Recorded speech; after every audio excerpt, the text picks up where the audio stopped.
धामी सरकार की तरफ से यूसीसी सदन के पटल पर रखा गया, लेकिन कांग्रेस का आरोप है कि सरकार इस पर चर्चा नहीं चाहती। इसी मुद्दे पर कांग्रेस विधायक ममता राकेश से बात की हमारे ब्यूरो चीफ राव शफात अली ने। यूसीसी विधेयक पटल पर रखा जा चुका है। विपक्ष का क्या कुछ स्टैंड है जानते हैं। ममता राकेश हमारे साथ हैं। आज बड़ा ऐतिहासिक दिन इसको कहा जा रहा है, सत्ता पक्ष की ओर से पटल पर रखा गया। क्या देखिए, हमने यही कहा और शुरू से हम विरोध में नहीं है। हम इस पे चर्चा भी चाहते हैं और हम चाहते हैं कि हमें इसे अध्ययन करने का पर्याप्त समय मिले।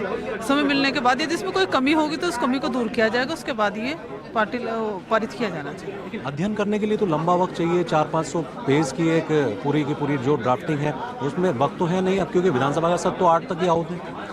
देखिए, हमने ये कहा कि सत्र भी बढ़ाया जा सकता था, 17 अवधि, और 17 अवधि बहुत सीमित रखी गई है। आज ही इसे पटल पर रखा गया और आनन फानन में सरकार इसे पारित कराना चाहती है, तो समय की मांग करना कोई अनुचित नहीं है, क्योंकि प्रश्न विधायकों के नहीं लिए गए, न तो प्रश्नकाल का समय उन्हें दिया गया।